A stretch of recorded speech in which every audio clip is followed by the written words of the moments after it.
नमस्कार student, dreams Kunnu online classes में आपका हार्दिक स्वागत है। देखिए, हम पढ़ रहे थे NCERT कक्षा 6 की बुक हिस्ट्री की। उसमें आज जो चैप्टर है वो आपके लिए काफ़ी इम्पोर्टेंट है स्टूडेंट। आपके रीट के सिलेबस में दिया गया है गुप्त वंश, और इस चैप्टर में दिए गए सारे फैक्ट गुप्त वंश से संबंधित हैं। इस चैप्टर में गुप्त वंश के एक राजा समुद्रगुप्त के बारे में विवरण दिया गया है तथा गुप्त वंश की जो प्रशासनिक व्यवस्था है उसको बताया गया है। देखिए स्टूडेंट, जो सिलेबस में है आपके और वो ही NCERT 6 to 12 की बुक में है, वो आपके लिए काफ़ी इम्पोर्टेंट हो जाता है। उन फैक्ट को आपको छोड़ना नहीं है, आपको एक एक फैक्ट को बहुत अच्छे से ध्यान में रखना है। देखिए, रीट में क्वेश्चन इन्हीं बुक में से आने हैं। तो अगर आप इस चैनल पर नए हैं तो लाइक शेयर सब्सक्राइब कर दीजिए। चलिए बढ़ते हैं क्वेश्चन की ओर।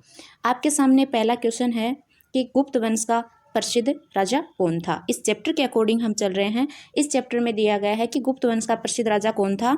तो प्रसिद्ध राजा था समुद्रगुप्त। कौन था? समुद्रगुप्त। चलिए, इस चैप्टर में कुछ फैक्ट समुद्रगुप्त के बारे में दिए गए हैं, उनको देख लेते हैं। तो देखिए, समुद्रगुप्त थे वो क्या थे? गुप्त वंश के प्रसिद्ध शासक थे। माता का नाम कुमार देवी, जो क्या थी? लिच्छवीगण की राजकुमारी थी। पिता का नाम था चंद्रगुप्त प्रथम। पिता का क्या नाम था? चंद्रगुप्त प्रथम। नेक्स्ट क्वेश्चन आपके लिए है स्टूडेंट की इलाहाबाद प्रशस्ति के रचयिता कौन थे। तो देखिए, इलाहाबाद जो प्रशस्ति है उनकी जो रचना की थी वो की थी हरिसेन ने। किसने की थी? हरिसेन ने। अब थोड़े फैक्ट दिए गए हैं चैप्टर में, वो देख लेते हैं। देखिए, प्रशस्ति शब्द है वो संस्कृत शब्द है। कैसा शब्द है? संस्कृत शब्द है। अर्थ होता है प्रशंसा करना। समुद्रगुप्त के बारे में जानकारी इलाहाबाद या प्रयाग प्रशस्ति से मिलती है। ये फैक्ट आपके लिए काफ़ी इंपॉर्टेंट हो जाता है स्टूडेंट, कि जो समुद्रगुप्त के बारे में जानकारी है वो कौन सी प्रशस्ति से मिलती है? तो इलाहाबाद प्रशस्ति या फिर प्रयाग प्रशस्ति से मिलती है। यह प्रशस्ति इलाहाबाद में अशोक के स्तंभ पर क्या है? उत्कीर्ण है। प्रशस्ति की रचना समुद्रगुप्त के मंत्री व दरबारी कवि ने की थी। तो देखिए, ये जो हरिसेन थे ये समुद्रगुप्त के क्या थे? मंत्री भी थे और दरबारी कवि भी थे। इस प्रशस्ति में हरिसेन ने समुद्रगुप्त को, देखिए इस प्रशस्ति में जो हरिसेन है उन्होंने समुद्रगुप्त की क्या किया? प्रशंसा की है। और क्या बताया है? एक योद्धा, युद्धों को जीतने वाला, विद्वान तथा उत्कृष्ट कवि के रूप में प्रशंसा की है। ये फैक्ट आपके लिए काफ़ी इंपॉर्टेंट है स्टूडेंट, हरिसेन वाला। इसको आप देख लीजिए, एग्जाम में, रीट के एग्जाम में आपसे ऐसे ही क्वेश्चन पूछे जाते हैं।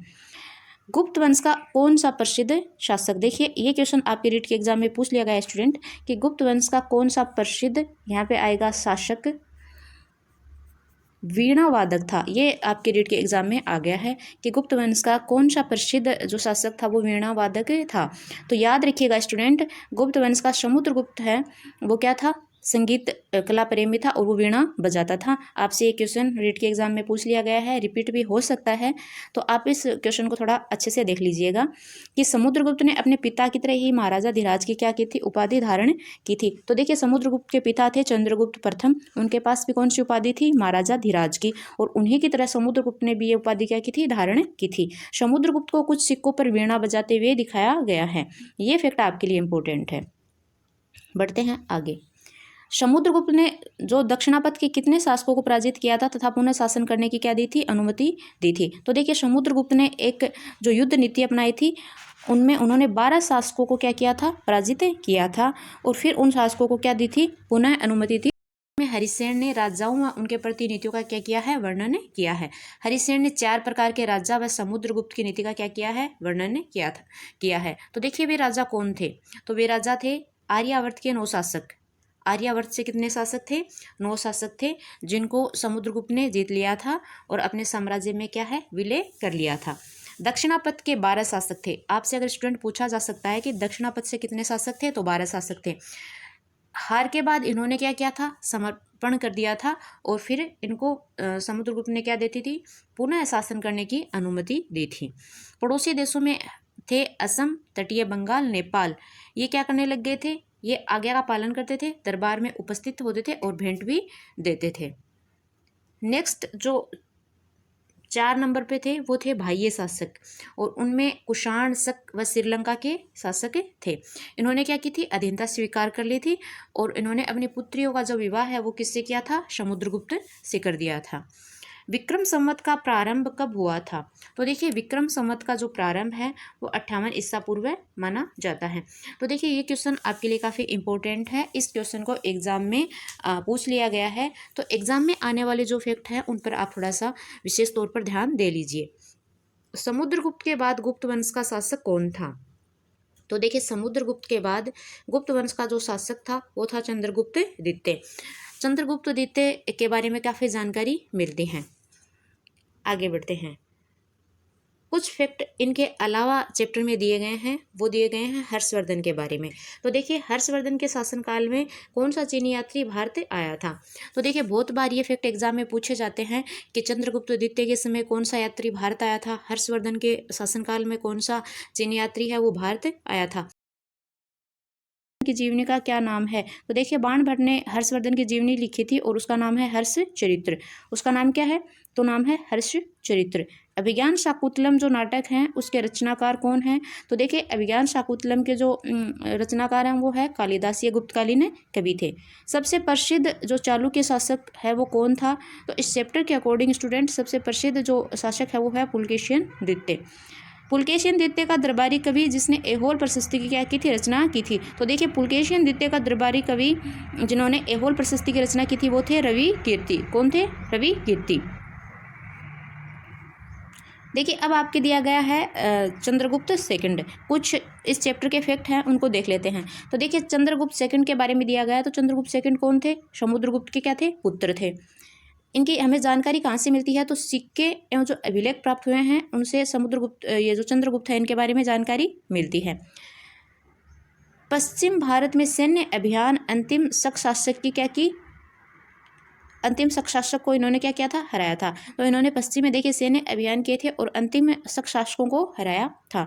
इन्होंने शक शासकों पर विजय के प्रतीक के रूप में विक्रम संवत की क्या की थी? स्थापना की थी। तो देखिए स्टूडेंट ये फैक्ट आपके लिए काफ़ी इंपॉर्टेंट हो जाता है कि शक शासकों पर विजय प्राप्ति के रूप में कौन सा संवत चलाया था चंद्रगुप्त द्वितीय ने? तो विक्रम संवत। कौन सा संवत चलाया था? विक्रम संवत।